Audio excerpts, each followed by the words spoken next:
Okay.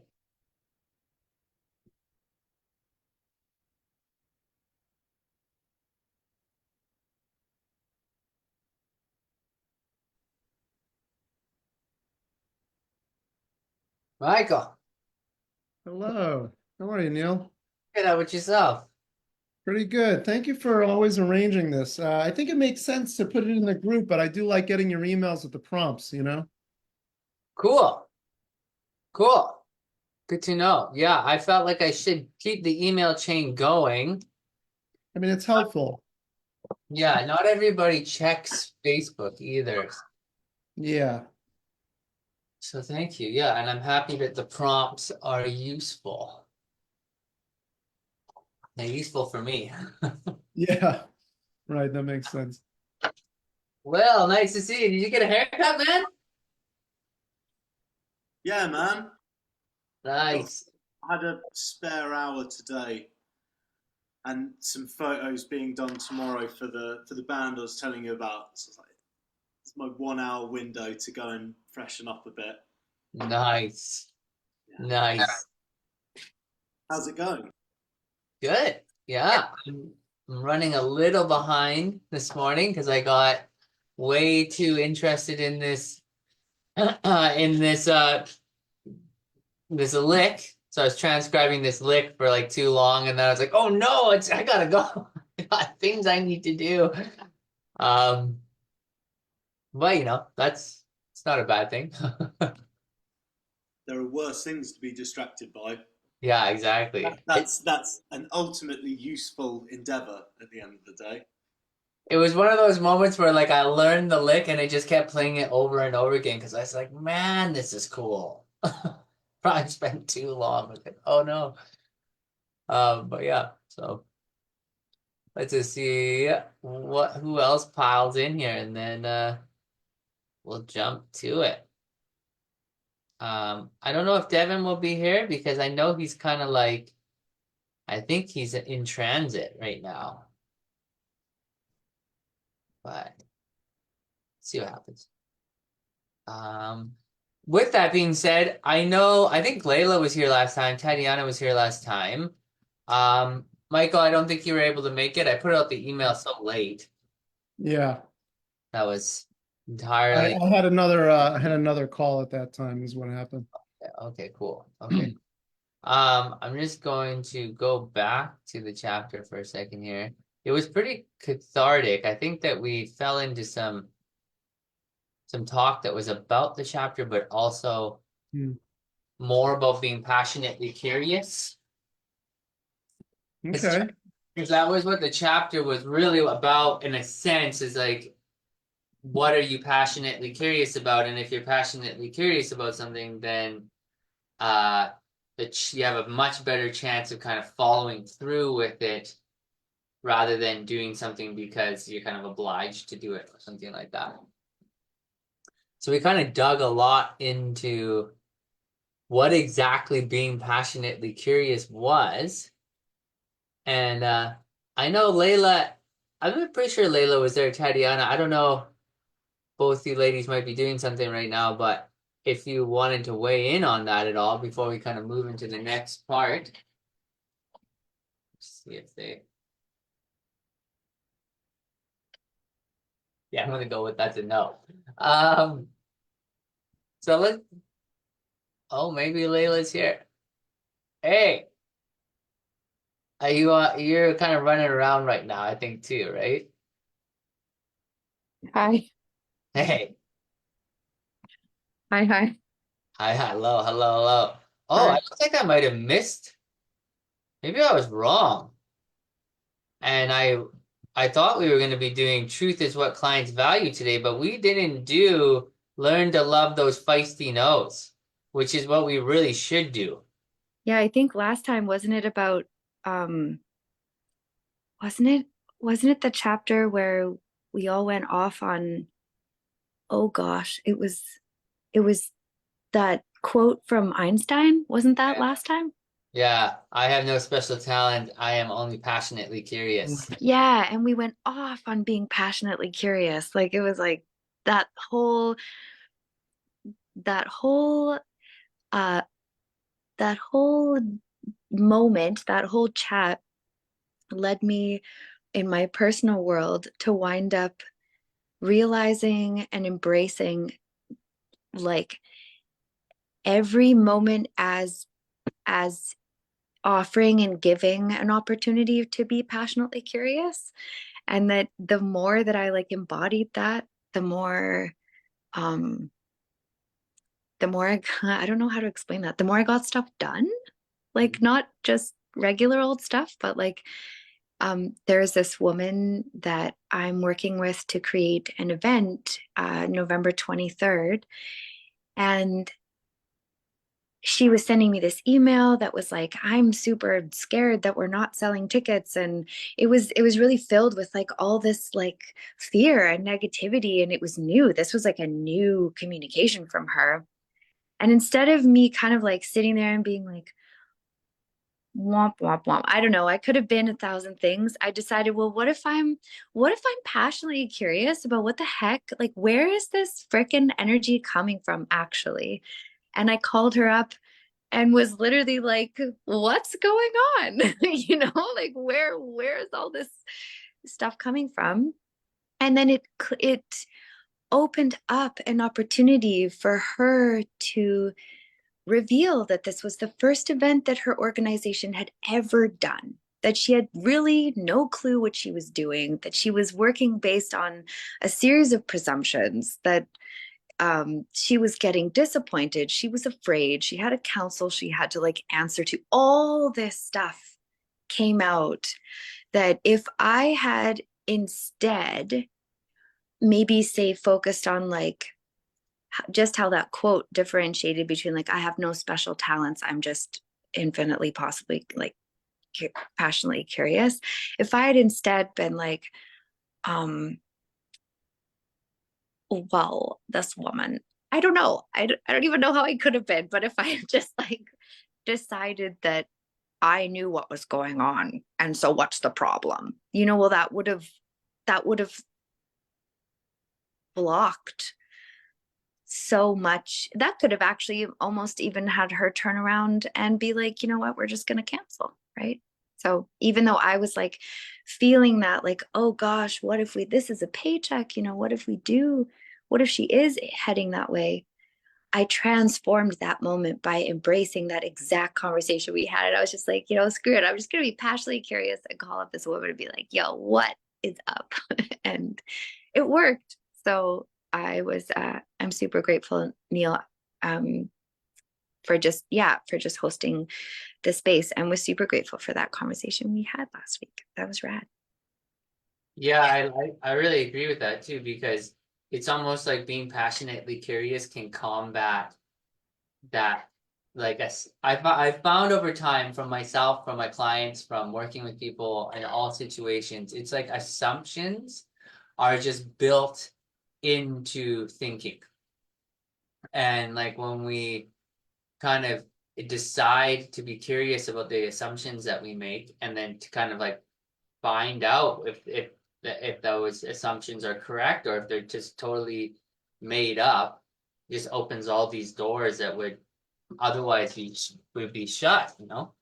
So curiosity is such, and I don't know how many times I've been in a conversation with someone where they've said something, and if I hadn't been curious and been like, hey, wait a minute, like, what do you actually mean by that? Like, if I just assumed that I understood their definition, or assumed why they were saying that stuff, or just accepted it for face value, we wouldn't have had a conversation that led to me understanding the person better, enrolling them, making a sale, like creating a stronger friendship, resolving an argument. It all seems to kind of stem from that, like whether or not I'm personally curious. And you're right, like the more passionately curious in life, the more you opportunity shows up. And it's creation. It's like the fact that that quote even came from a man as wildly, ridiculously genius as Albert Einstein. It's like so that's inspiring in itself. Like that man, we would, if he wasn't passionately curious, we would there would be so much less creation in the world, Yeah. like oddly in a way. Yeah. Funny. How do you guys prepare for a client meeting? Because I've got one on Friday where this guy's been very busy, and I finally nailed him down for a meeting just because he's busy doing one thing and he wants to do another thing in his business, and I'm helping him do the thing he really wants to do, which is sell to a particular audience. And I do want to go to him with a passionately curious mindset. And I think I've been doing that in the few meetings that I've had with him. But how do you prepare your mindset for going into a client meeting where you can, be passionately curious and make sure you don't get caught up in assumptions and, just flowing down into a place where you're not curious? Ooh. Is there any preparation for it? Yeah, Will, let's hear what Will has to say about this. Yeah. I'm a total geek for this. I love it. And actually, a couple of weeks ago, Devon pointed in this direction. From what I remember, he was saying once upon a time, earlier on in his coaching career, he would be cramming notes, client notes, things. I imagine notes he was using to track things that clients brought up in sessions, etc. Or maybe if he'd sent a questionnaire or a particular task, like cramming what they'd replied, but like information in. Mhm. And then he pointed to, it's like what people are really paying for is an open channel. That's the bit they're really paying for. So you being as empty as possible Mm. going into a call, that cleans the slate so that you can be curious. That's like, I think that emptiness is the prerequisite for curiosity. Because if we're not empty, if we've crammed information, Right. or we think we know what's best, we might have ideas. You might have very legitimate, very valuable strategy ideas or practical things. But the main thing I think clients are paying for is the space, the internal space they feel in a coaching call, and that's achieved when first and foremost we have that space in us. We're empty, and then we get curious. You hear, like, people give away their own problems, their own blind spots that they're telling you, but it's not always in the words they say. It's often in the energy that they're in. Mm-hmm. And those are like very subtle nuances that you, I think, can only pick up when you're really still, really empty, really calm. Nick always says, Nick Bettini is my coach. He goes there first. By the time he's logging into a call, he has embodied calm, clarity, quiet. Okay. He's the first one there, and so it's infectious. It's like you give them the experience of that clarity by being that yourself. I like it. Yeah, I think that resonates because that resonates because it's like it's a very important client to me in a sense, because this is kind of my entree into a geographic area near me. But at the same time, I guess I can approach it with that same calm emptiness, that openness that I would do for anybody, really. So I appreciate that. Layla. Yeah, that's so beautiful, Will. The space, like the fact that we would, hi Will, I don't know you. Hi Michael, I don't know you. Hi, good to meet you. I'm just about to be like, yo, you have a great idea.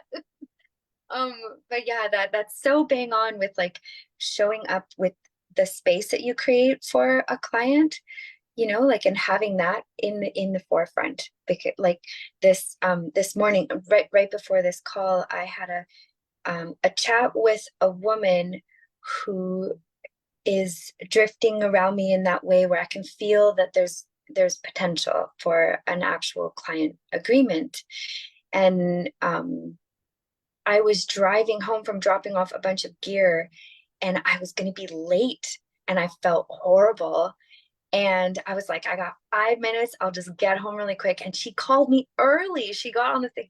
I'm like, oh, I'm driving. Talk about chaos and not space, and not how I wanted to like begin this conversation with her.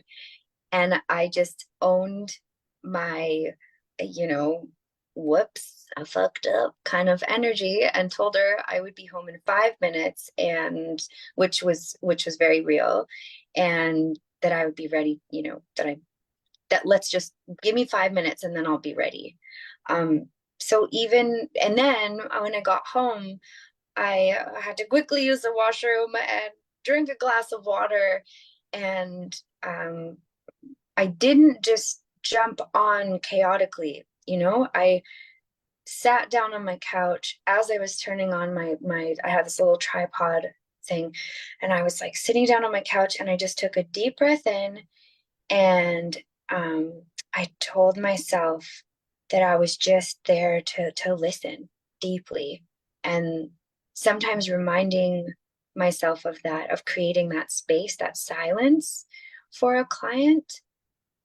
It just brings me to, I'm like, whew, and then I just am seated, I'm rooted, I'm there for the person, and none of my, you know, my chaos or my crap gets implanted in theirs. I don't even know, Michael, how that happened. It's like us, it's like a physical, like I just soak it in, and then I'm just there. And the best moments, I think, happen when we are boldly, not just passionately curious, we're boldly curious. You know, like she said something and I was like, oof, that is what? And I just said it, you know, like, and then all of a sudden the client, I love how you said, Michael, that you got to treat the people, you know, everybody has value in their experiences. And I find that my role becomes to be that silent beacon that opens up the space that the person needs, the curiosity that the person needs to be given, for them to be curious, for them to find in themselves their own answers. No matter if I'm sitting there and like, oh, I know how I could solve this girl's problems in step 1, step 2, step 27, you know, like, no, that's actually the best thing. The success, I think, is when we are listening deeply enough, calm enough, silent enough, spacious enough, curious enough, and then they find, you know, their own gems. And that's what makes the conversation valuable to people. So even if this person doesn't find the gems with you, abundance, there's so many, obvious, you know, endless amounts of billions of people in the world, quite literally. But yeah, taking away all that, maybe maybe you could call it fear, you know, or nerves about like how, you know, and just you seem very, very calm and spacious right here. So Thank you, Leila. yeah. Yeah, one thing I wanted to put in there because I thought was interesting, kind of what you were saying, Michael, and I think that this kind of connects to this prosperous person formula is you're like, so how do you prepare for that situation, especially when there feels like there's a lot of weight on that situation? And I think I find that the best way to prepare for that kind of stuff is to check in with myself in all of my communications. So like, how do I feel in every type of communication that I have? Like, how do I feel when I'm at the checkout counter? You know what I mean? In the grocery store. How do I how am I interacting just with people in general? Because it's not so much the topic at hand that is the thing that you're practicing. It's practicing checking in with yourself and then asking yourself questions like, why do I feel a certain way in this conversation? Why does this person make me feel this kind of way? And then kind of following that little nudge or intuition, because that can really open you up to a deeper understanding of kind of what your goals and your values, your ideologies might really be, because really the money or the progress in your career or any of that kind of stuff it's all kind of like imagined, right? It's all these metrics we create for ourselves. And that's something that I've had to really come to grips with, to be like, wait a minute, this is entirely a game I'm making for myself. Like, I'm deciding that this career is a career I want, that this is the person I want to speak to, that these are the sales I want to make, right? So like, how much attachment do I have to that kind of stuff? Why do I have that attachment? That's like on some energetic level on display to the people around you. It is for me, at least. Like, I agree with that. I think that's we're all, I mean, we're all spiritual, intuitive beings, and I completely agree that people pick up on that, and being self-aware enough. Yeah, as a practice, I mean, I wrote down, notice how I'm always communicating, always feeling. It's a good point. and I find that, like, say for music, is something I'm really learning about with music, is like every gig is, I can look at every gig like it's an important gig or it's not an important gig. Like, I make that decision, but ultimately it's music. So it's like what I bring to it. It's not what I get from it. If I'm like, this is a crap gig, this gig doesn't mean anything, then I'm not gonna, I'm really not taking from it what could be amazing. Maybe there's something in that's awesome. And then I could be on a super stellar gig, and then because I think it's such an important gig, I'm like, I'm inflating its importance, you know? I'm kind of acting out of character. So I found the same thing with closing with clients. Like, if I have a client and we get to the money part and I change, I go from being like to hanging out with them and listening to their problems and all this stuff, and then suddenly I'm like, oh, now we're talking about money, and now we're in the money world. That's like, and not kind of point out the elephant in the room, and then be a leader in that. Like, talking about money is just uncomfortable for everybody, you know? So it's kind of like, and I think that's true if it's a $60 deal or it's a $600,000 deal. You're like, depending on the energy you're bringing to it and the importance you place on it, right? So, and I was so about strategies. Oh, I'll use these words. I'll try this. I'll be this way. And then one time I closed with this client where I was just like, man, like, we could just talk about it right now and see what happens. And they're like, yeah, that's great for me. It's like, and I'm feeling like we should do this amount of money. And they're like, that's great. That's pretty much exactly what I was thinking. And I was like, wow, so I can just be totally like casual about this money thing. And that actually seems to work better. It's like the cashier, right? So he's $5 for this apple. It's not a big deal. So, but yeah, I'm happy we dug into that. Let's look with that in mind, talking about that stuff, especially about how to deal with a client when you're kind of like, oh man, this is important to me. Let's look at this chapter. So I'll read this chapter out and then learn to love. Sorry, Neil, can you full screen that just to make it a bit bigger? I'm just on my phone. Please, thank you. Is that better? Does that work? Oh, jeez. Okay. Can you see it?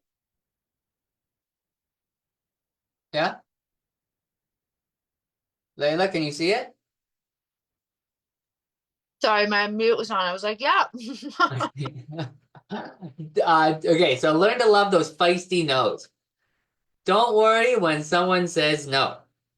You'll be surprised at who comes back to you later with a fee in hand after originally backing away at the thought of paying such an amount.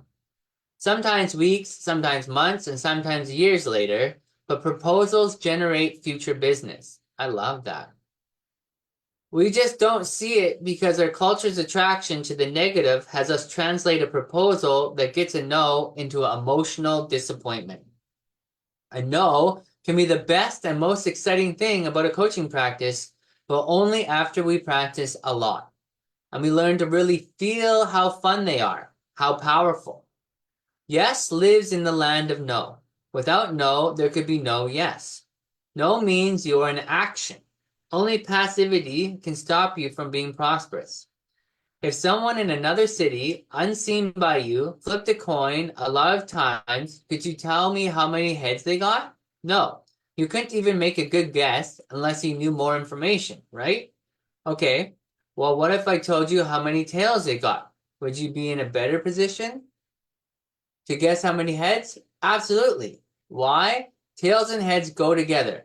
You can get them both when you flip. Yes and no go together too. So if I tell you how many no's you got last year, I'm in a much better position to tell you how many clients you have. Well, that's really cool. This reminds me of like,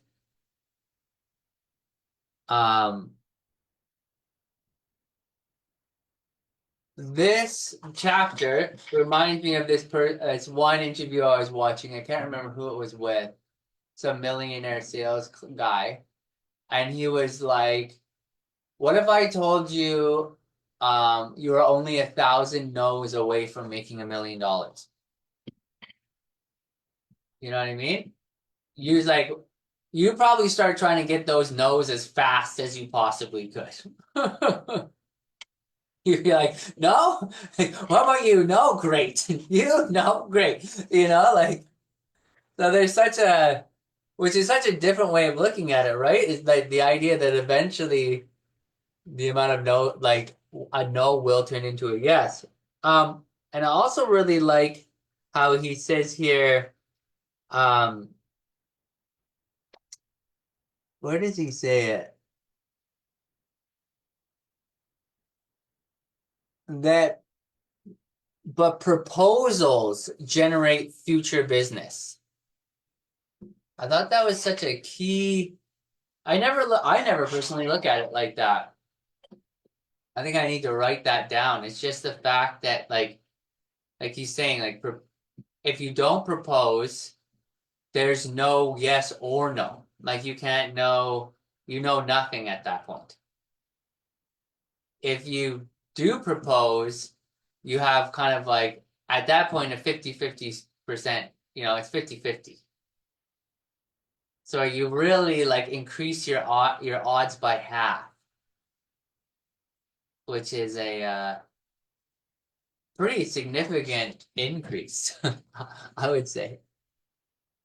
Anybody want to weigh in on that? Well, I love the bit says only passivity. If I said that right, passivity can damage your business. Something like that, kill your business. only passivity can stop you from being prosperous. That's it. And that's huge. It's and again, he says it maybe a few lines before. If you're getting a no, you're in action. Like, and that's huge. That's it. It's been a massive learning curve this year from dreaming of or thinking of, imagining this, projecting this, and all in the future. And it's always like, oh, that'll be amazing when I have a coaching practice, and it'll be really, really good fun. And it's like the whole process of this apprenticeship with Nick has been, what action are you taking on a weekly basis? Like, oh shit, of course.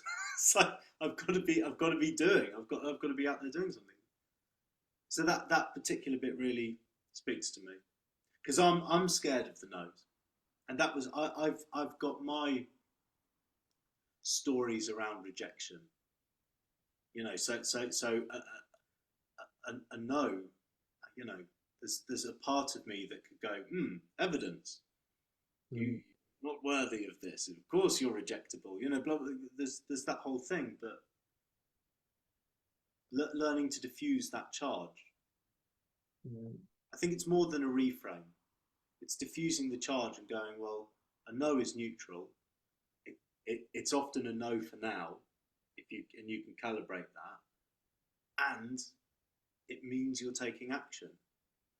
There's a lot of positive things to take out of a no. Yeah, you know, and I just before Tatiana jumps in here, you really make me think of the fact that for me, no is like rejection is this really abstract thing. It's not very tangible. Like it's difficult for me to understand why I'm definitely governed, even at this point in time, after breaking through so many forms of like being worried about rejection, it still shows up continually. It's really a practice to tell myself, I'm not going to get rejected. And I've been successfully not rejected many times. So it's strange that it's just like this amorphous cloud that comes in, and it's just, it has no rhyme or reason. It just fucking comes along, and sometimes it comes along on an unconscious level. Like I barely notice that my brain is convincing me not to make a proposal when whatever it is, like even like, hey, how's it going, to somebody like at the gym or something like that, you know, like to propose to like connect. Brain will be like, oh no, that person's busy, or like, oh no, like you should just do your workout and get out of here, or whatever it is. It's like subliminal. It's difficult to catch. Yeah. Tatiana. Okay, hello. There's so much with this little bit about the no. I suddenly got like totally pinged on in my own head of just things that I've been going through this year or just even recently, of how we are so we reject no a lot. We are so accustomed to saying yes, doing it, going ahead, always just pushing through, doing, and we forget to say no. We forget no is okay, and like in a sense we've said no to no. And how much that can just really be a big part of why maybe something isn't working, because you're just letting so much in, you're just allowing so much to happen, and you're not seeing the discernment there of when someone says no, I'm not interested, maybe it's really a huge sign of you're maybe going in this wrong direction. Like stop for a second, take a look at what you're doing. Are you actually aligned with what you're trying to accomplish here? Or are you going after some demographic of people that have no intention? Like you have no connection to them, they have no connection to you. You're trying to make something happen that isn't going to happen because it's just not. It's a no. It's okay. And just, yeah, even recently for myself, of having to kind of create those real boundaries of saying it's okay to say no to something. It's okay to say no, I'm not interested in this opportunity that could be something amazing, because at the moment that's just not the direction that I'm going. That's not the area of my life that I need to be focusing on, or whatever it might be. And just, yeah, how we are so just in everything that we consume, and all of the content, or at least that I'm exposed to right now, is so much about you have to say yes, you have to go for it, you have to just always be pushing through, and you can't say no to anything because it's so go. You have to create, you have to perform. There's just so much wrapped up in all of that, and we feel so pressured to just say yes all the time, to accept every opportunity coming our way because, well, that could be the opportunity that makes me $1 million. Instead of literally seeing like that quote, what if instead it was 1,000 no's that got you that $1 million? And what if it's literally learning that discernment of all of these things that are going to say no, no, no, no, no, so that you find that one door that is 100% yes, this is the path you're supposed to be on. Because that's at least what I felt I ended up doing. I was saying yes to so many things. I was like, yes, that could be my thing. That could be my thing. That could be my thing. And I was just open to so many, but yet none of them were working. And I was so overwhelmed. I was getting extremely burnt out. Like the last few months, all I was doing was saying no because I was so burnt out from saying yes to everything. And realizing that this discernment really is so needed and very healthy to actually start practicing and to be able to say, hey, it's okay.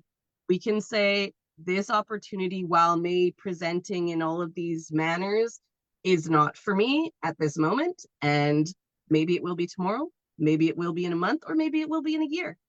But to force myself into that or to force anybody into those things can just create more chaos and more just confusion. And it's a really, I've seen this being a little bit of an issue in certain areas and certain industries because it is such a everyone is pressured into saying yes.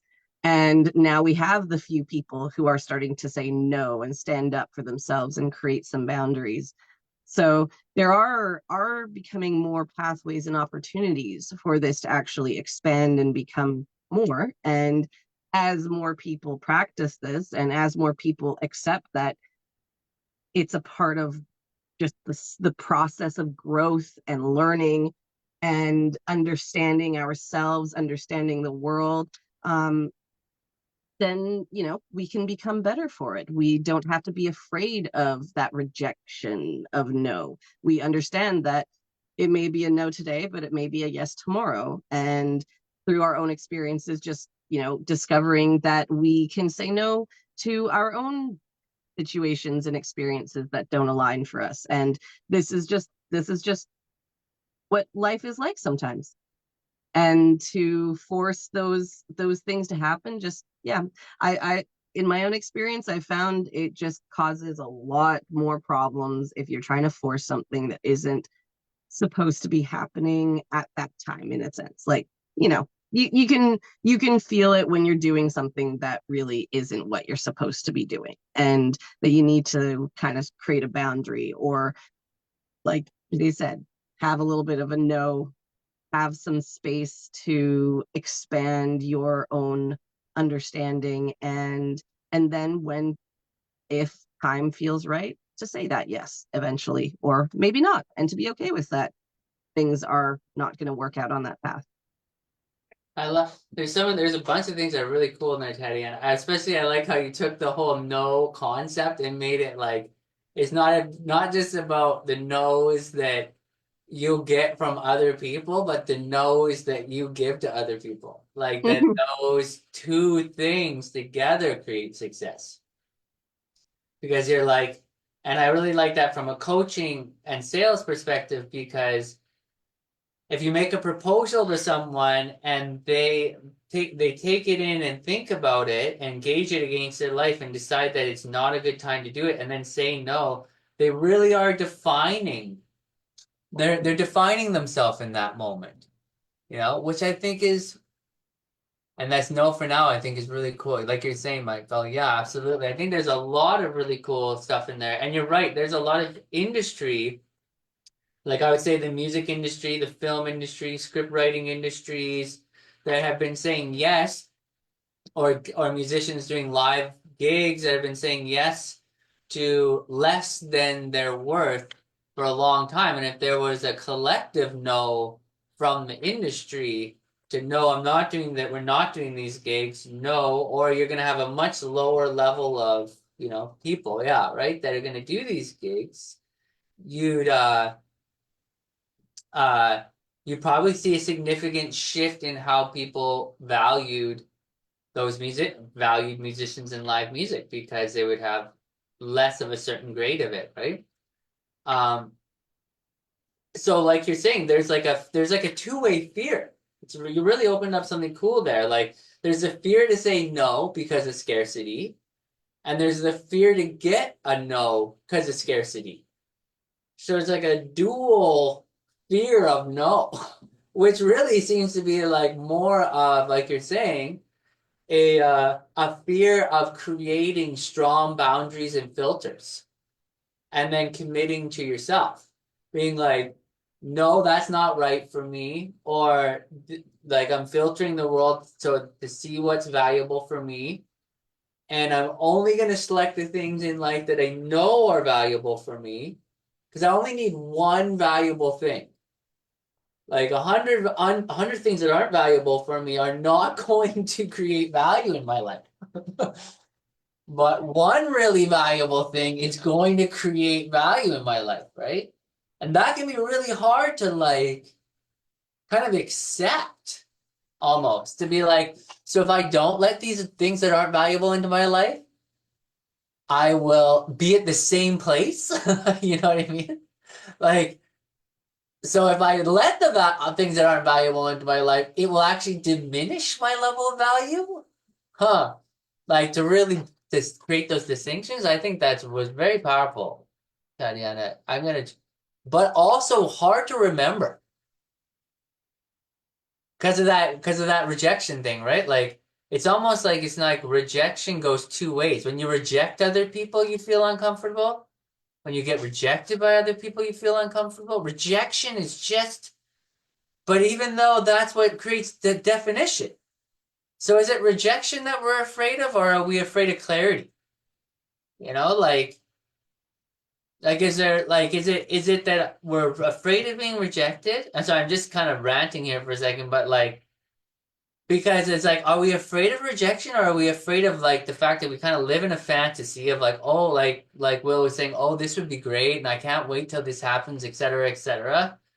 But then when the rubber hits the road and the things become clear, you know, and the steps are maybe made, oh no, now I'm going to do the thing. Like that could feel really good, or it could feel like, or do I then reject the thing once it's clear, you know? Like, oh, well, wait a minute, that's what that's really like? Well, then maybe I don't want to do that.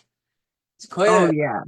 Like I had this I've experienced that was very much a clear cut. I got clarity. I got this experience doing a Steadicam operating workshop just for like I was supposed to be doing more like directing and things like that, but the workshop guy's like, no, you're getting on that Steadicam and we're putting the harness on you and you're gonna experience this. And I was like, okay, sure. And it was an experience that I never want to have again because it was so hard. It was so physically demanding. And I was like, wow, I have a 100% no to this. I do not want to do this ever again. And it was so actually refreshing to have that clarity of, I don't like this. And I have so much respect for anyone that does this because, wow, was it physically demanding. And I don't like doing that kind of thing. yeah, So it's refreshing. yeah, that's really strong. That's really strong. I love that. Thanks, Tatiana. Layla.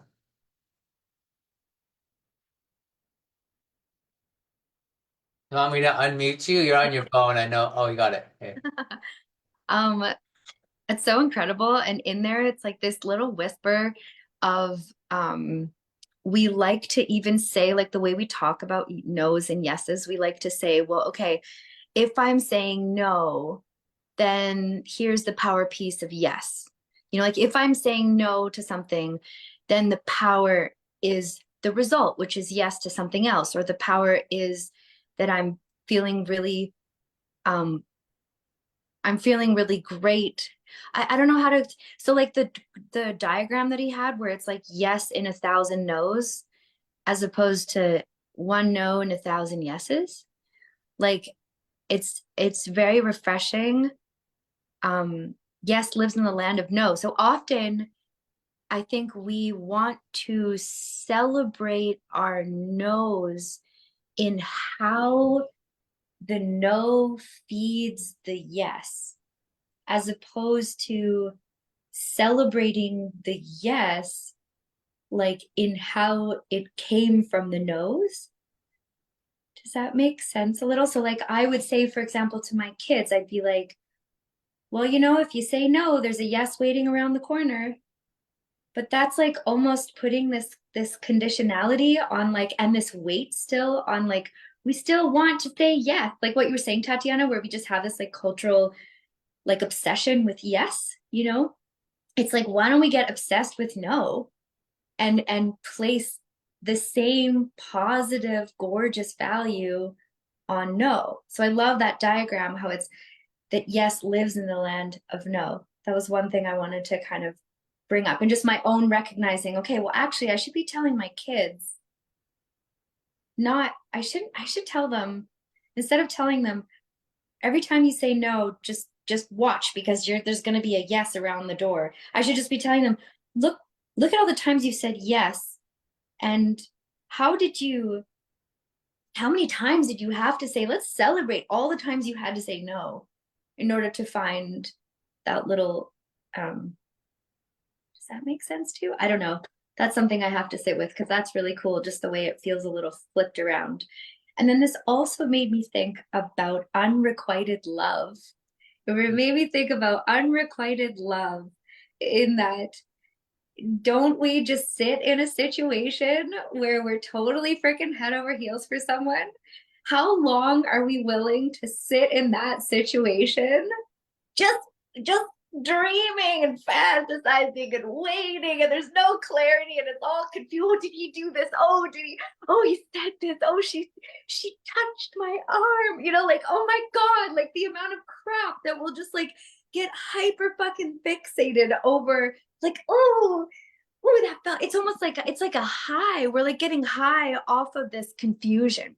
We're getting high off of like the unrequitedness of that interest. We're getting super stoned off it, and so then we're like in almost like an addictive behavior for God knows how many years. Like, does that maybe happen for some people?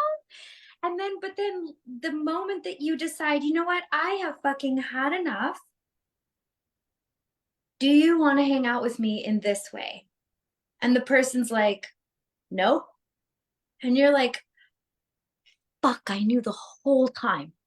I knew the whole time that it was a gosh darn no. And I addictively sat in like a chaos that I created for myself, where I could just fantasize about all the potentials.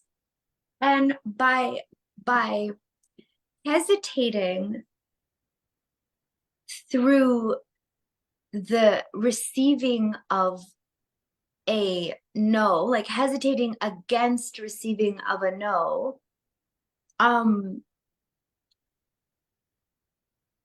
instead of saying in this moment, well, how many yeses could I've got? Because again, that would have been placing weight and celebration on the yes, kind of what I was saying before. What if it was like, well, I waited so long for this one no. How many no's could I have gotten in this time?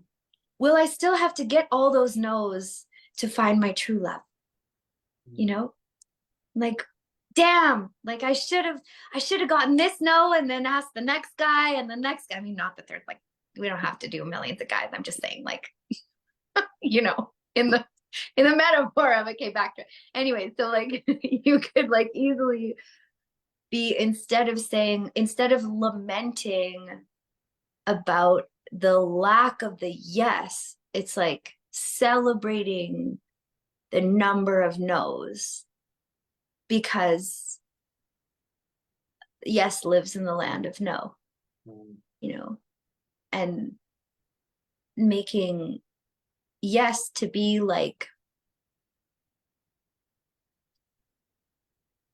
the fulfilled desire. That would be the yes, the top desire. But I love that. I love how it sits in a land of no's. And I think unrequited love is just, that's what it made me think of. Yeah. I love that. I feel like we're really getting this recognition that it's so much more not about rejection as it is. It's so easy, like Will was saying, to live in this world of like you live in potential until you have the no, like you're saying. Like whether it's a love relationship or a would-be friendship or a business endeavor or any of that stuff, it's all a dream until someone says no to you because the no's define it. And I think like Tatiana was also saying, like it could define your demographic. It could define, it makes me think of Steve Jobs when they first brought a computer to like the guy who was going to sell it. And he was like, there's no, like, this is ridiculous. There's no keyboard. There's no way to use this computer, you know? And he basically was like, no, we're not selling it unless you like have these extra things, right? And it helped define what became the Apple One computer. Like, all these, and at first Steve and Wozniak or whatever were totally against it. They're like, what? No, you just got to do this and this. And I can't remember the name of the guy who was selling it, but he was like, no normal person is going to put together a computer. Like, they're not computer geeks. Like, if you want to sell this, it has to be like approachable. So like what you're saying, Tatiana, like he was like, you're selling to the wrong demographic. Like, no, if you want to sell to this demographic, no, you have to do these things. So it's really defining. Well, this is great. This is great. Yeah, perfect. Yeah, really interestingly, Tatiana, you drew that parallel of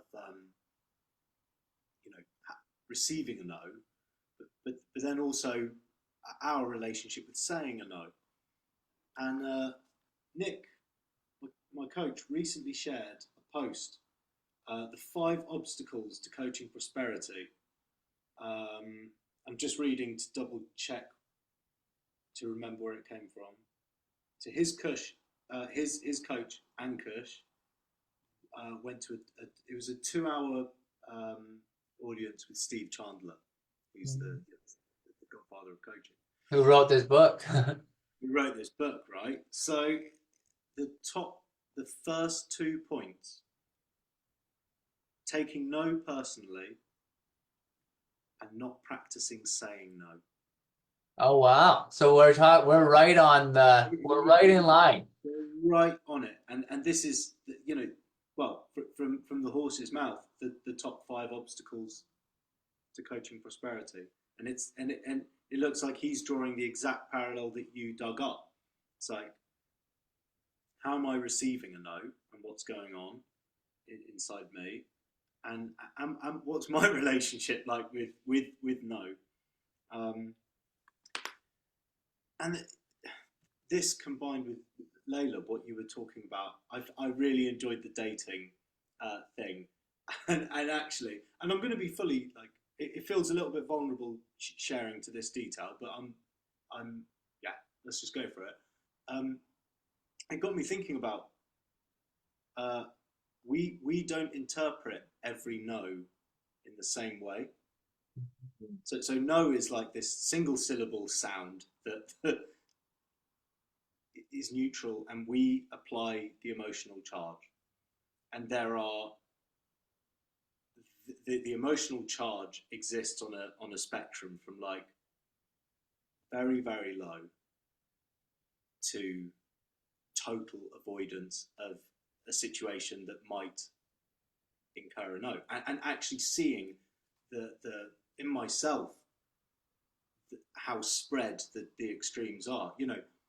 A casual no. You might be in a rehearsal. So, oh, had an idea for this. Like, I'm not sure. I'm not sure that section calls for that. It's like, cool. I'm not thinking about that within 5 minutes. That's gone. That there's the emotional charge on that no is floor level. And then I have avoided dating for years, like fully, like that whole thing just isn't a part or aspect of my life at all, because the emotional charge is so fucking high around like that trust and rejection and no. So it's like, man, that one word, and I have this universe wide spectrum of charge to this. And all of that is in me. It exists in my thinking, in my belief, in my mind. It's not the word at all. I attribute its meaning. And that meaning changes, or the charge behind it changes, and the meaning, depending on the context. Wow, that's so Thank you for your shares, because that's put a lot of like, there's some clarity around quite a lot of things in me now. I'm same, Will. I feel like I have thought about the no thing a lot, but we are digging into this thing.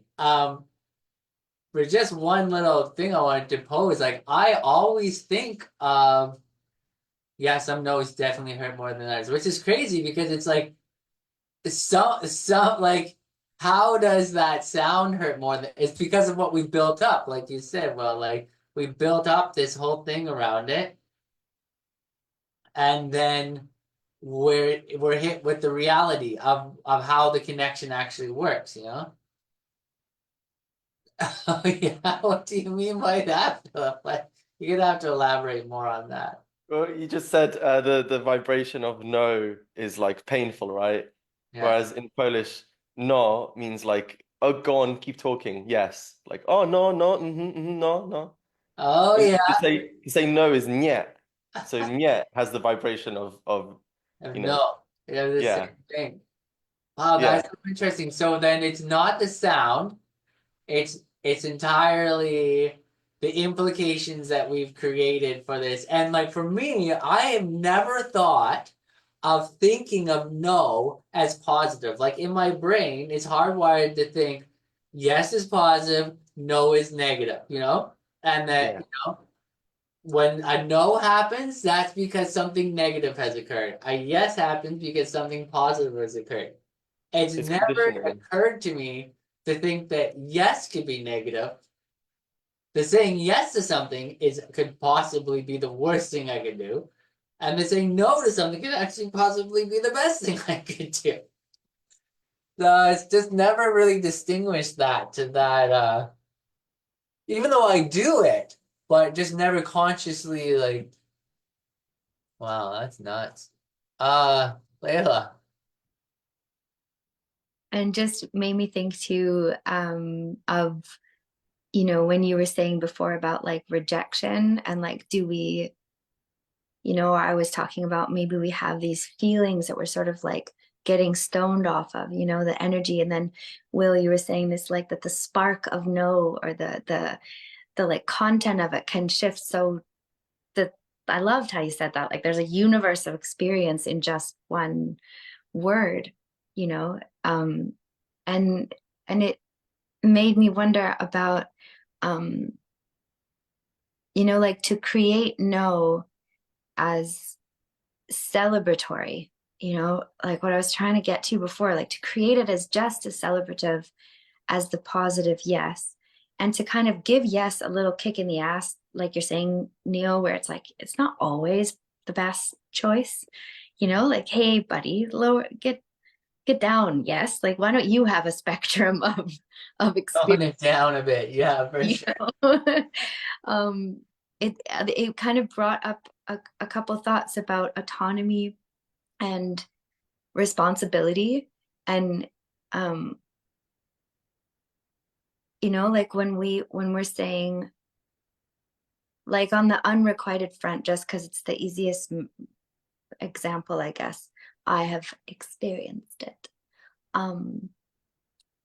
When if I like maybe the like addiction or the fear piece is actually about not wanting to create a deep sense of inner responsibility and autonomy. Like that's the part that we're really scared of, because maybe, you know, like for example with love for me, in my own experience, I had to recognize that I was creating situations that I felt like I could control because I was afraid of how giant it could be. And then the fear was like, what if I lose that? Or what if I, the fear of loss of someone, or the fear of, and that was my own personal experience with my father was quite ill for a long time in my life. And that's my little story that I can tell myself. And that's all great and dandy. And I can see that as my, my story that I say. But in taking responsibility and seeing clearly, being like, Layla, you're being a little cuckoo here, and you're creating situations that are not great. Like you were saying, Neil, I was saying yes to stuff that was just, where on the spectrum were those yeses? Like those were the shittiest yeses I ever said,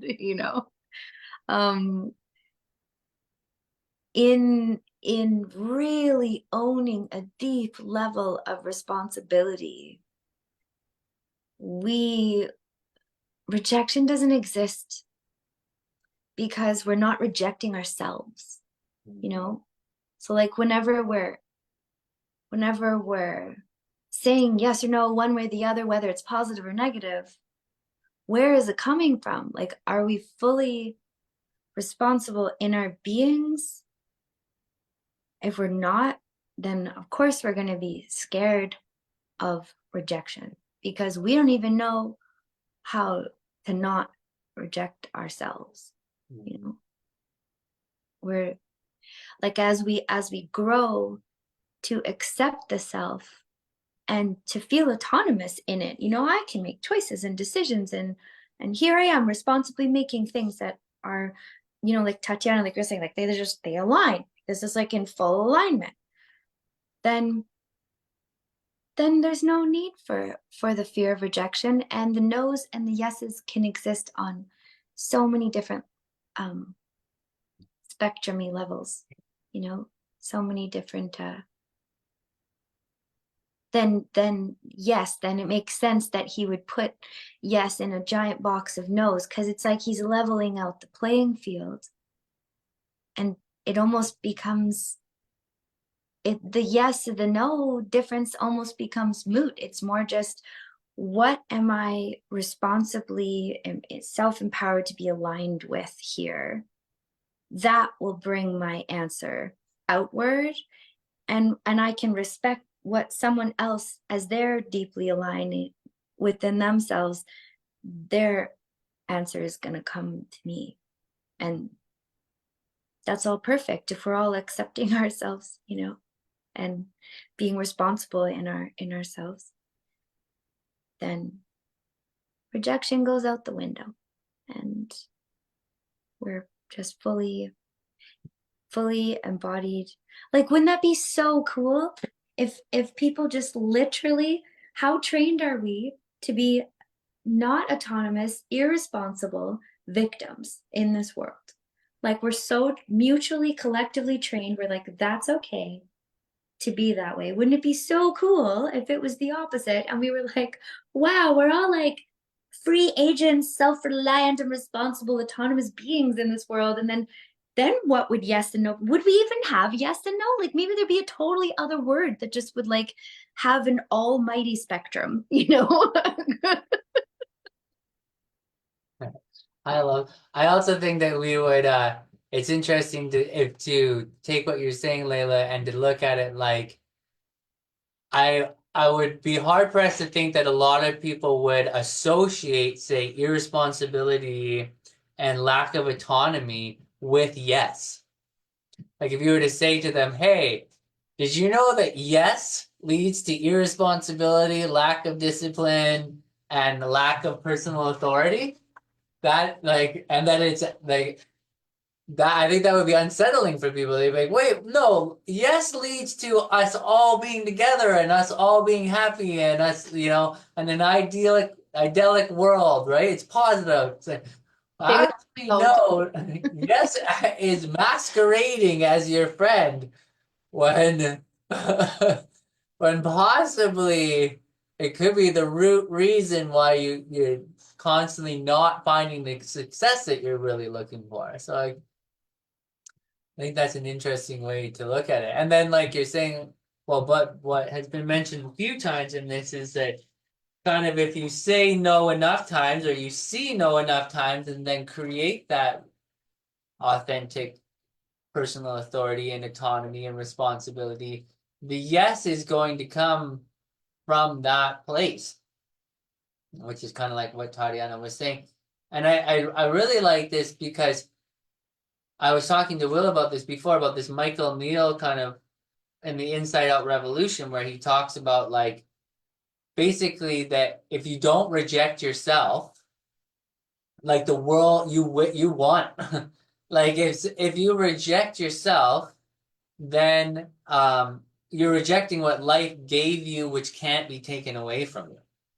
You know, like your soul or whatever, your spirit or your mind or like your presence, all these kinds of things that are like win you the game of life right off the bat, right from square one. You can't lose them. You can't, they're the only thing you have at the end of the game, you know? They're ultimately how you play the game. Michael Neal explains it as like if you imagine you're in and you go to a casino and you work, they hire you and you work there. You're given $500. You play the casino. No matter how much you win or lose, you get the $500 at the end. He's like, and that $500 is like you. Like, it's not what you do, it's who you are. And like, so it's just kind of like you're saying, but we try to reject that. Like we try to act as if we don't forever have that, and that's like the base ground, right? We think that somehow when people reject our proposal, that they're rejecting us because we reject us. Because we don't see the security in the fact that we always have this. Like you're kind of saying, you know. Whereas if you're like, well, I'm just gonna play the games, which is like I propose or try to have the conversation or whatever it is, and then I'm not actually going to lose anything. And even if I do win it, I'm going to have to cash those chips in at the end anyway. So it was just for the fun of it. You know what I mean? It's such a different way to live the game. Still really hard to do, but to make that discernment, to make that distinction, because of kind of what you're saying about our world, like yeah, that's heavy duty. I'm loving it. Will, see what you have to. Yeah, I love that, mate. The particularly, you know, for the fun of it, there's such a lightness in that. And Nick has his own version. It's sort of hanging out for no particular reason. You know, there's a game and the rules are man-made. They're invented by humans and believed by us or not. Might as well have fun with it. But yeah, I mean, tonight's been huge in terms of quite poetically, just like what was it? Yes exists in the land of no. We've talked about no and got through it to like, okay, there's our relationship with no. What's our relationship with yes? So, well, that's not looking too healthy either, actually, despite the positive and negative sort of binary charge that is accepted with these things. Layla, you've been pointing to sort of conditioning with yes, and it's got me thinking again, like what one of Steve Chandler's biggest distinctions, like serving versus pleasing, and how yes is like that exists, can exist. There's nuance to it, but it can really hang out in the pleasing camp, particularly when we're young. And it's like, you know, nod and say yes. And it's like, yeah, well done, good boy. It's like, okay, yeah, cool. Saying this is a good thing. And then that's further compounded. When I went to music uni, the advice was like, as soon as you're out of here, like, no, before you even graduate, it's like be the yes man. Say yes to everything, and then some, and keep saying yes. It's like, and again, there's nuance. That's not the worst thing in the world. It does get your name out there. It does get you experience, both good and bad. But all of that is avoidable. So it's that same thing. It's like, at least you're in action. But again, it reaches a point where it's like a snake eating its own tail. Like, it reaches a point, it's like, is this really serving anymore? And there's so many of my friends that are musicians and coaching clients that I have, it's saying yes, and it's like a knee-jerk reaction that keeps them,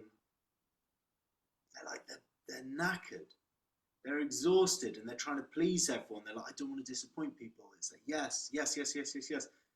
So they're serving no one. They're certainly not serving themselves in that that like instinct to say yes. And so some of the worst things I've let into my life has been because I said yes, not because I've said no. People I've worked with, particularly, there's a couple of agencies that spring to mind that I worked with early doors. When I saw like behind the scenes and how they were with clients, it's a horror show. It's like, and me, as a band leader in a contract with them, that I then got into horrible situations with them, pulling contracts and, oh, you know, this is your name at the bottom here and all this. Like, that's horrible. I nearly quit music when I was 21, 22 because of that. And it was me saying yes that let that thing in. Isn't that, that really makes me think of Steve Chandler too, talking about slowing down. Like, you know what I mean? Like, because especially when it comes to contracts or details, like, people want a yes from you very quickly. They don't necessarily want you to read the contract. They don't want a thorough, like, you to be like, thoroughly look through everything, see if it's really a good fit for them and for you, get to know the people involved, all that kind of stuff. If someone's trying to sell you on a contract, there's kind of this instinctive rushiness because they want to get you to a yes. And they might want to get you to a yes for no other reason than they just don't want to be rejected. So like what you're saying, it kind of creates this situation where the yes produces a situation that's not good for either of you. And like when I'm onboarding a new client, or when I'm talking to people, I want to have a conversation with them because I want to see if they would be a good fit. And it's like, why? Like, from this conversation, because yes isn't necessarily good. Like, well, am I trying to get to a yes? Maybe I'm actually trying to get to a no. Like, maybe after having a conversation with the person, it's like, you know what? I don't think that you're ready for this, or I think that you should try something else. I think we should keep it as a no. Not, because that would actually be better for both of us, because a yes would be, worse than a no. Yeah. Oh wait, no. Let's hear what Will has to say, and then Super quick. Last thing. Thank you, Philip. Layla, you pointed to this thing, and just when you were talking, Neil, it sort of sprung to mind. You were saying, that could there be a word that kind of sits, takes up the spectrum? And the thing that's jumping out for me is discernment. It's like people talk about, oh, I'm a yes man. So what would it be like if you were the discerning man, where both yes and no live as equals in your world? Whoa. And behind both of them is this discerning being who's like, what? Fuck, man, because they're creative tools, yes and no. So it's like a workman in his workshop. He's looking at something. It's like, what tool is going to serve this the best? Is it yes? Is it no? Oh, that's genius level shit right there, Will. That's genius. Fuck yeah. Don't be the yes man. Don't be the no man. Be the discerning person. I love that. And I love how discerning is not positive or negative. You know, like that is the ultimate spectrum create. Fuck yeah, Will, dude. Okay. Sorry, Philip. And thank you, Philip. That's killer. Yeah. Cool. On that, what I would like to bring to that conversation is maybe you've heard of the 4 agreements. The first agreement is be impeccable with your word. And I found since discovering that book and reading it, I've been applying that be impeccable with your word thing like continually, like to the point where it's like sometimes I'll write a message or something, and then I realize I'm not actually articulating what I really want to say properly, and I'll just delete the message and I'll just try again. But especially in speech or talking conversation, it's like pausing, reflecting, and what do I really want to say? I find so many people just blabber out, so blah blah blah blah blah blah. They're not really thinking about what they're saying, and I find that really annoying. Also, it's like, oh, can you send me that? Yeah, I'll send it to you today, and then they don't send it today. They send it in like 3 days. Like, I won't say I'll send it to you today or I'll send it to you tomorrow. If I know I won't have time, I know I'm gonna send it to you in a couple of days, or I'll just write, I'll do my best to send it in the coming days. I'll try my best, you know? I think that kind of loosely links into the discernment and the yes and the no's, because it's like when you communicate, when you express yourself authentically, like what do you really mean? Like you know, like, well, I want to say no in this situation, and you'll just say it. You won't be afraid of saying it. But so often saying yes is about pleasing people. So that's why I think it's just that rule, that agreement, the 4 agreements. We talk about agreements in coaching as well. The 4 agreements, the first one is be impeccable with your word. That's a really powerful one. You can get a lot of traction in life. Yeah. I really like that because it really dovetails with the discernment part and being able to look at, like, I really liked what Will had to say with how yes and no are creative tools. And then when you're impeccable with your word and discerning, you're really seeing these things from a neutral place of clarity. Like, how can I be the clearest about this situation so I can create the thing that most aligns with like how my values or how I'm feeling or how I'm perceiving the situation. So that's really bringing some clarity to that. Wow, is that bringing this? I feel like this is pulling, it's like cleaning. I feel like this is polishing the no's and yeses and my whole like language perception in this conversation. Like, holy fuck. It would be so amazing to see what would happen if I think I'm gonna try this. If like in a given day, I could not say yes or no. Like if instead I was saying, like what would one say? I just didn't want to interrupt your flow, Philip. So I messaged Will and I had written, so would I say instead of fuck yes, would I say something like, I discern alignment with you? Or like, I discern a disalignment with you. Like how would one, just for curiosity's sake, how could we, the 5 of us slash anyone watching, how could we actually, what could I say? I'm curious. What could I say? How could I, in a day, make choices, speak to people?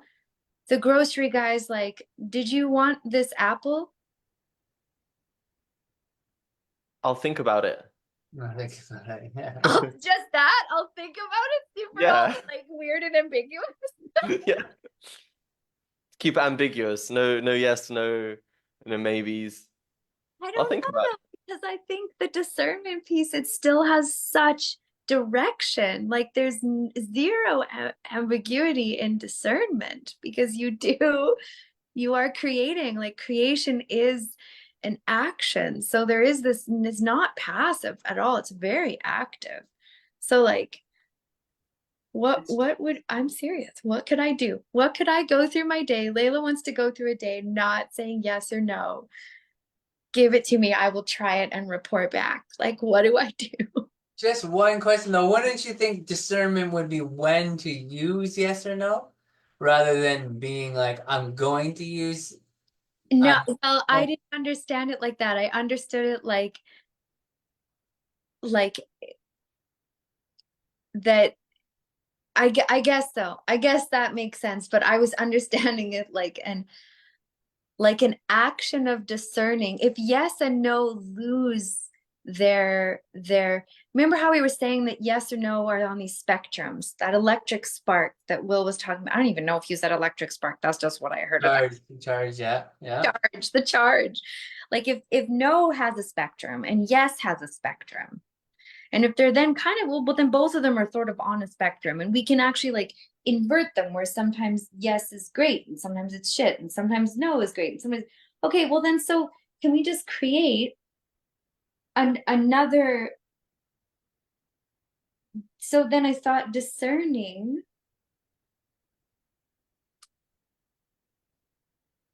I don't know. I guess I just mused on like, what if discerning was the action that replaced giving people no and yes? What if it was more about, what if the weight of no and yes was completely relieved and it was more about discerning one's alignment, with something? Like, does that, like, I love what Tatiana was saying, where it's like, why am I aligned with this? So I guess, yeah, I guess in the end you would wind up picking one or the other. I was just wondering, just for fun, how could you go through a day without using yes or no? What else would you use? I do like what you're pointing at, because I feel like what you're kind of saying is that both yes and no are like these quantum things that are they're like multi-level, extremely nuanced, and they almost like, they vibrate in and out of each other. Like yes can easily be no, no can easily be yes. So they exist along this spectrum, and you could easily get kind of caught up in there inside that place. And I feel like you're going into some detail about that. And I think that also kind of, to me, that's what points to what Will was saying, is that yes and no are these creative tools, and that they're really powerful creative tools because of that kind of quantum nature. Like, is this really a yes? So what does yes really mean? Like, maybe that's a thing to really unpack. Like, does yes in its truest function mean that it aligns with you, that you accept it into your life? Is that the truest function of yes? And is no, it's the truest function is that it doesn't, what's coming at you doesn't align with you? Like, what is the ultimate realization of these two words, if they exist on a spectrum? What are their extremes in the way that they're most useful to us? I think is kind of what you're pointing at, what Will seem to be pointing at too, is like, if we can easily get tricked by these two tools because they're so powerful, how do we discern properly? It's kind of what I get from both of you. I don't know if you can replace the words, because the words are so ultimately, but maybe I'm just thinking in a negative and positive way with them too. That's what I meant by quantum, right? They're like, how do you categorize these things so that they're useful for us?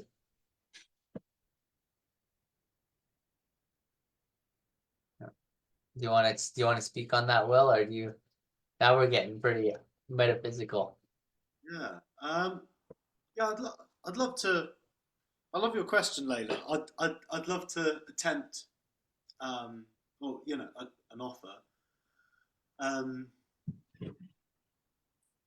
yes and no thing. When I was thinking about creative tools, it's in the same way you would use left and right indicators on a car. to communicate to other cars on the road which way you're going to go. It's a point of communication. It's an indicator, a sound, we say.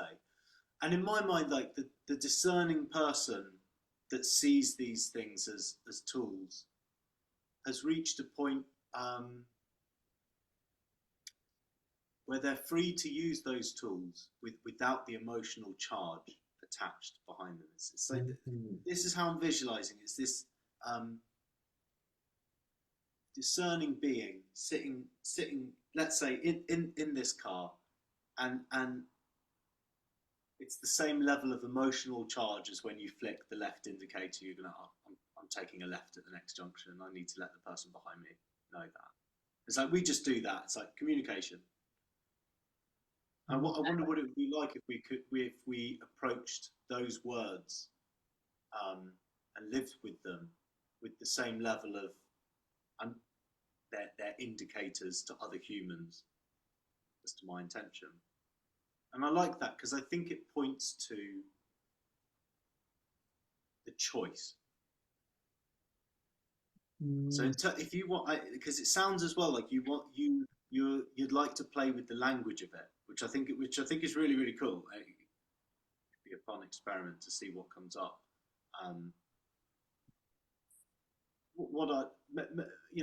Maybe an offer would be, what would it be like if you said, I choose yes, or I choose no, and really, really underline for yourself the free choice that you've made there. If that makes sense. Certainty. Sorry? The certainty of it. Yeah. Like you're saying for like left turn and right turn, we know we're going right. We know we're going left. So I'm gonna turn the right on. Here I go. Gonna turn the left on. Here I go. I like that. You know, this is so interesting because it ties back to what I wish Michael was here for this, because this ties right back to how he's like, how do I strategize and like be in the moment and curiously passionate for like my client? It's like, how much of a charge do you have on yes or no? Because that is going to have such a big repercussion on whether you can be passionately curious. It's like, being passionately curious like impeded by, say, our fears of a no? Like, can you be curious somewhere where you're like worried that you're gonna get that emotional charge? Yeah. No? It's like, if there's like, to kind of use Will's metaphor, if you're like, oh, I'm so passionately curious about getting to, about going to the museum, and it's all right-hand turns, and you have such a hard time with right-hand turns, you'd be like, fuck, maybe I just won't go to the museum then. You know what I mean? Or maybe I'll take all these left-hand turns and try to like go in this crazy direction over here to try to like left-hand turn my way towards, when I could have just taken like a few rights to get there or something like that, or a couple rights and a left, like. So I can really see how that would, it impedes my curiosity. If I'm like, oh, I want to like get to know about this. Oh, I don't want to be rejected about it though at the same time. Like, you know what's cool, Neil? The other day when you were talking about like winning the game no matter what, remember you were saying, Neil was talking about winning the game of life because we're all here as humans, and so it really doesn't matter what we kind of choose. In the end, we're all winning just because we're existing and we're here. The way that you said that left turn, if you took 6 left turns, you're going to get to the same place that it only took you 2 right turns or whatever to get to.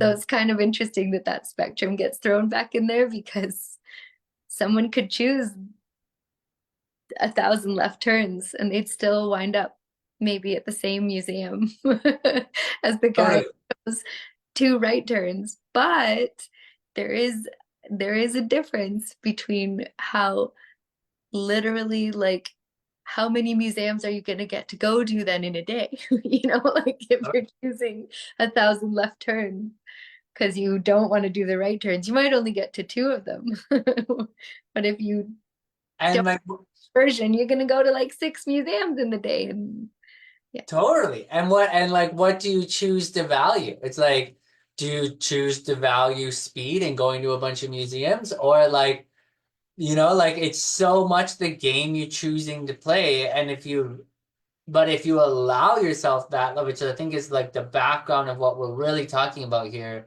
is like, are you obliged to live a certain way? No. Like, it's all a choice, and that is actually what makes it so powerful. You can make the choice to do all left-hand turns. You win. You win the game. It's like you're like, oh, I took 2 right-hand turns. You win the same game. Like, but so then it's just like, do you want to take the right-hand turns? Like, do you want to go through the nose? And for me, that was what released me from a certain life or death feeling about things. Like, oh, like if I don't throw myself at these no's and learn about rejection, I'll die. That is such a crappier way to think than like, wow, I'm really curious about how my interaction with no's affects my life and how it aligns with my value system, Like, there's so much more of me in that. It's like there's so much more depth, right? Than just like, oh, I'll die, or like, which is really very surface level. It doesn't really connect with the full dimensions of the human experience, which is what I was really trying to say to Layla. It's like we all get to experience the human experience. Whether you want like a thimble full of it, like a tiny little spoonful of the human experience, or you want an ocean's worth of the dimensions of human experience, it's the human experience. So you win. You know what I mean? For me, I want the whole ocean. So like that, and that's just what I want. At the end of the game, I'll get to the end and someone will be like, yeah, I tried a little bit. And I'll be like, I tried a lot. And we'll be like, well, that's what happened. That's like really the end of it. It's like ice cream or something. Like I had buckets of ice cream. Well, I just had a couple tastes of ice cream. Well, we both tried ice cream. Anyways, like on to the next. Which is difficult to think like that. I think for me, that's why I keep coming back to this, is it's easy for me to slip into this idea that there's not that level of neutrality, like Will was saying, that that really is what you choose to do with it. Right blinker, left blinker, a lot, a little, a long time, a short time. It's really like your choice. I think that's kind of like, and there's so much power in that. It's unlimited level of power. Right on. Well, we got to the end of another kick-ass talk. I quickly checked Facebook, and people are already talking about this session. So thank you guys for being here. I also want to just say thank you for being here and being brave about talking about this stuff on the internet continually in front of, an unlimited amount of people. This stuff stays on the internet and I curate it. So it's continually here for people to listen to and watch and gain from. And I know that they do. So thank you very much for speaking into this experience and co-creating it with me, because yeah, right? We're not here alone. We're literally speaking to the whole World Wide Web. And I get messages about it and people comment, and it continues to live far beyond the hour and a half that we spend with it. I think that's really beautiful. So thank you for speaking into this stuff, and for being present too. Just for being present. That's really the essence of it. So peace. See you next week. Thank you, mate.